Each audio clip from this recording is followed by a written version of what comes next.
Hello, Salah Al-Hamdani, donc qui s'appelle Bagdad mon amour, suivi de Bagdad à ciel ouvert, avec une préface de Jean-Pierre Siméon. Donc Salah Al-Hamdani, et c'est au temps des cerises.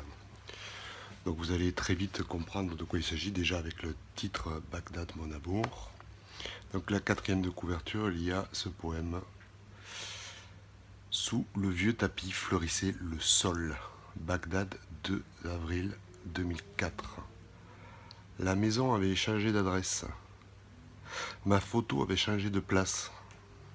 La table avait été pliée derrière la porte. La chaise de mon père aussi. Seul le vieux tapis fleurissait le sol. Je t'ai trouvé enfin dans un jardin nu, avec un grand châle noir, l'esprit en dérive, enfilé dans tes prières, l'âge cousu sur le visage. J'ai cru serrer un palmier agonisant, puis dans mes bras, j'ai reconnu ma mère. Voilà, alors quelques poèmes plus ou moins longs. Alors on va commencer par celui-ci. Pour rire, c'est une nuit ensablée sur le toit, quand la lumière divague dans le désert des nomades. Pardonne-moi mon enfant si par mes gardes j'ai caché ta lune dans mon poing.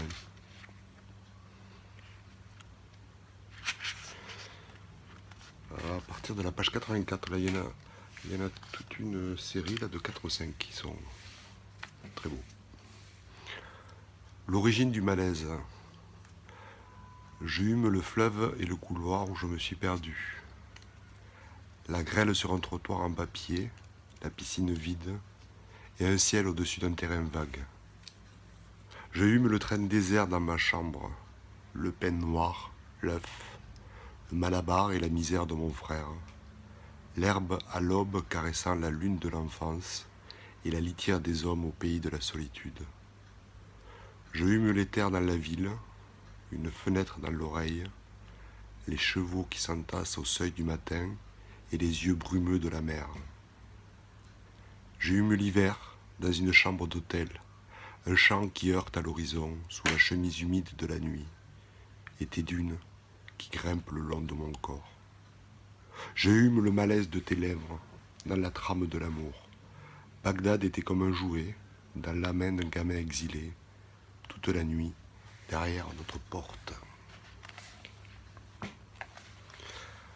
Avant de mourir, donc qui est dédié à Isabelle Lani, qui accompagne donc l'auteur.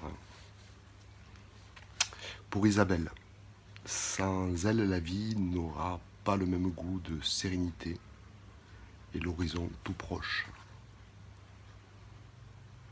Tôt ce matin, j'ai ôté ma mémoire, l'ai accrochée sur la porte et j'ai frappé la poitrine du temps, comme un paysan qui creuse un trou pour l'orage, comme une mer louve pénètre paniquée une forêt en flammes. Bientôt le craquement jusqu'à l'océan, jusqu'aux saisons du deuil. Bientôt le cri d'un visage et le mot d'une chair. Bientôt dans les regards des affamés, le désir aura une histoire, et l'espoir lavera toute blessure. Bientôt le rire de la mère de l'exilé brisera l'aube du condamné. Bientôt nous pulvériserons l'absence des jours, la fuite de la vérité, dans l'insoutenable chute des hommes. Déluge d'appels en fusion de sang, pour arracher le destin décomposé et ouvrir les cimetières aux inconnus. Bientôt, mon amour, au bond d'une écume d'écriture, tu planteras mon cri sur une tombe à ciel ouvert, sur une vie initiée à l'exil. Dans la fulgurance des dires de l'un, dans la fertilité des mots éphémères d'autrefois, de l'autre, dans le creux brillant de l'encre, pour y vivre, pour y mourir. 27 novembre 2002.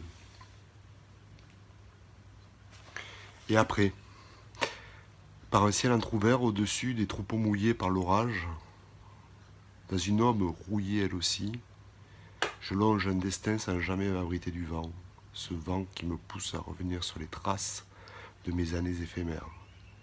Et dire qu'au réveil, il y a un bouquet de songes pour une rencontre, et une saison qui va de bleu ta chambre, pour pousser les dictateurs dans le trou. Bagdad, mon amour, suivi de Bagdad à ciel ouvert, Salah Al-Hamdani, et c'est au temps des cerises. Voilà, bisous.